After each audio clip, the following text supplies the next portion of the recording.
Welcome everyone. Today we'll talk about quality management system exclusively on ISO 9000, ISO 9001 2008 framework.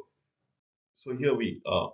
So basic and introduction. We will understand the definitions of ISO, the background to do so, QMS versus QC, quality management system versus quality control. Why do we need this standard and how will it benefit us? What does it have to do with you, with me? We need to understand these questions and probably will be having the very basis of having ISO 9001 2008.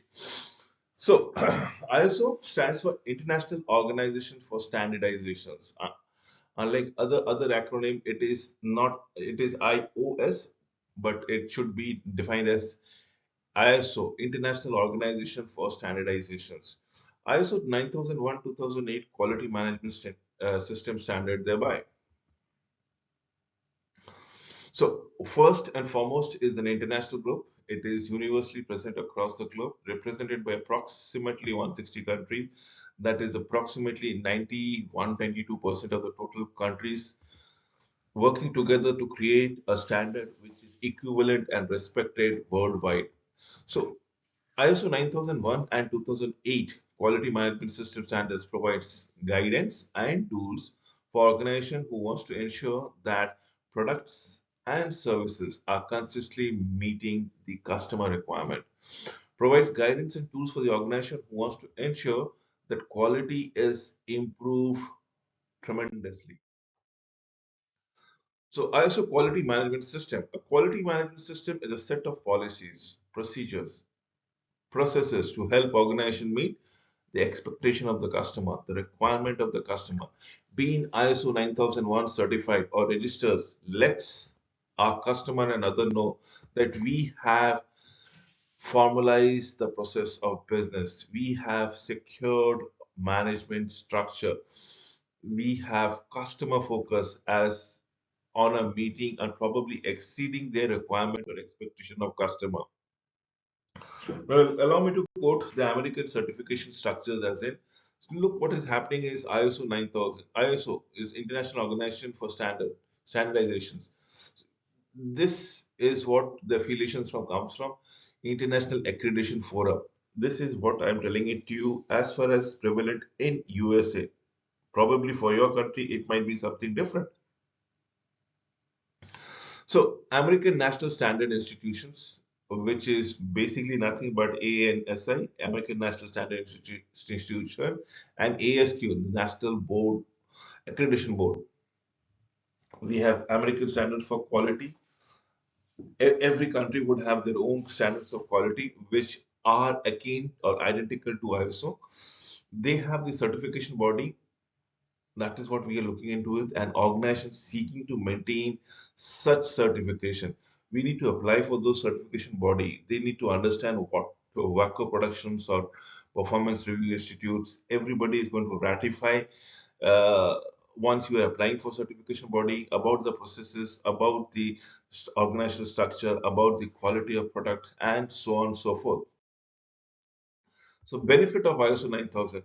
We're talking about customer retentions as a benefit, customer satisfaction as a benefit.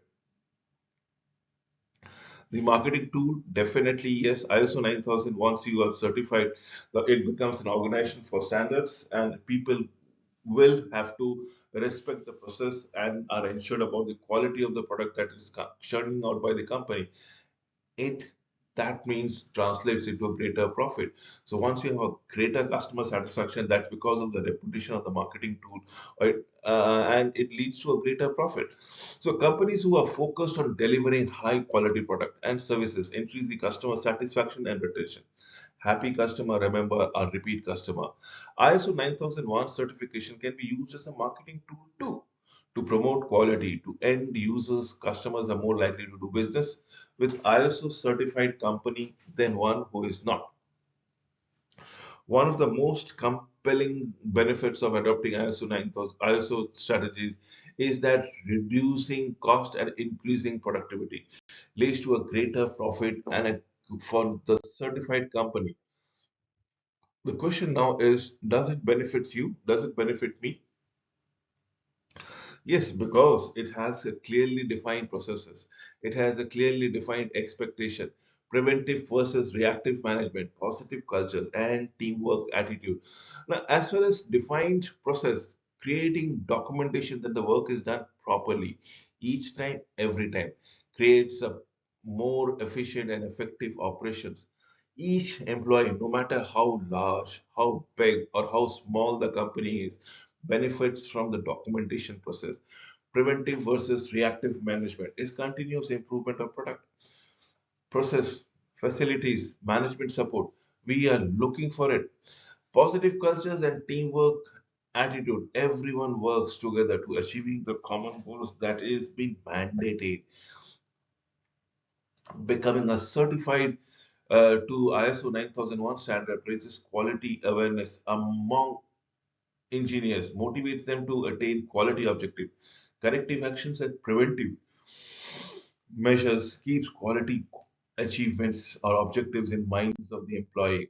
So eight principles. Allow me to give you the eight principles of ISO 9001 based on QMS or quality management system. The first and the foremost is all of customer focus. Principle number two is leadership. Principle number three is involvement of people. Principle number four is process approach. Customer focused leadership, involvement of people, process approach. The principles, what we are looking for is PDCA, the process approach. We are looking of planning, doing, checking, and acting upon it. Establish the objective and process to deliver results. Do is to implement the process. C is to check what is expected, monitor the measures and the processes thereby every now and then. Act is to take action so that you do not deviate from the standards per se. We need to repeat this PDCA process again and again and again. So, principle number five, let us come to it. It's a system approach to management per se. This is what we are looking into it. Principle number six is continual improvement, definitive improvement, and continual improvement.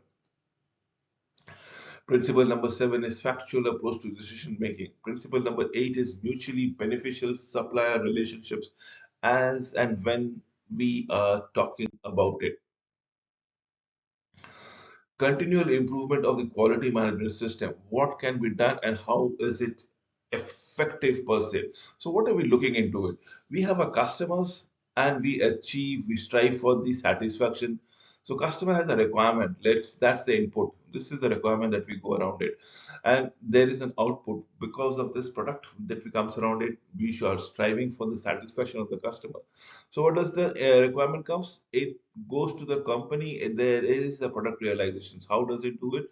Because of the raw material, the resource management, the management responsibility, and measurement and analysis comes and brings a final product. The product goes out for the customers, which forms the satisfaction. Remember, the blue lines are value adding lines. This is what we are talking about. The blue lines are value added lines, whereas the red dotted lines are information flow that needs to be keeping around us. Now, this is what continuous improvement of quality management system depicts. So, now, quality management system, let us understand what is the estimate established, documented, implemented, maintained, and continually improved upon it. So, basis of quality, basic is quality policies, quality objectives, quality manual. What is quality manual provides a definition of the structure, serves as the foundation of a quality management system as on when on basis. You know this is something which everybody looks for it, the low hanging fruit. Why? Because it is easy to pick. Why? Because it requires less of an effort. Every auditor knows exactly what to look first impression and the presentation is of vital importance. Every day we should be ready for an audit. Here are some things to be kept in mind.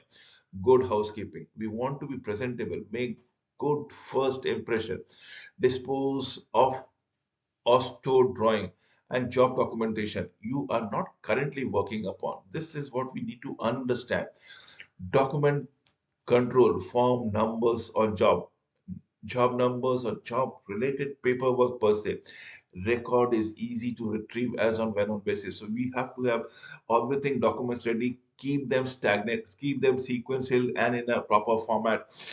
Dispose of the drawing that you are probably not required. Always keep things which are pertinent and current.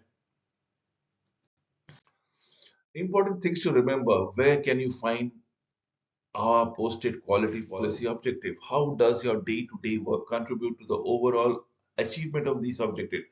Where do you find the quality manual? Where is the controlled or the official copy stored?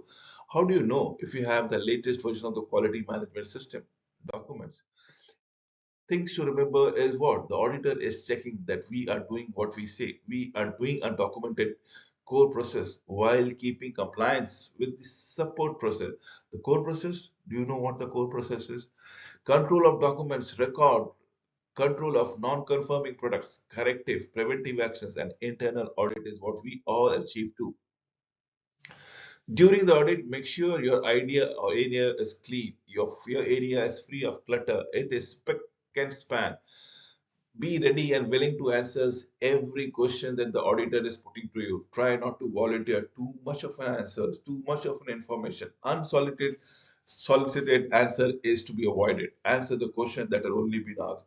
No less, no more. Relax. Be yourself. Remember, it is an assessment of the process. And believe me, it is not evaluation of yourself. With this, I come to an end of this video. Thank you for watching the same.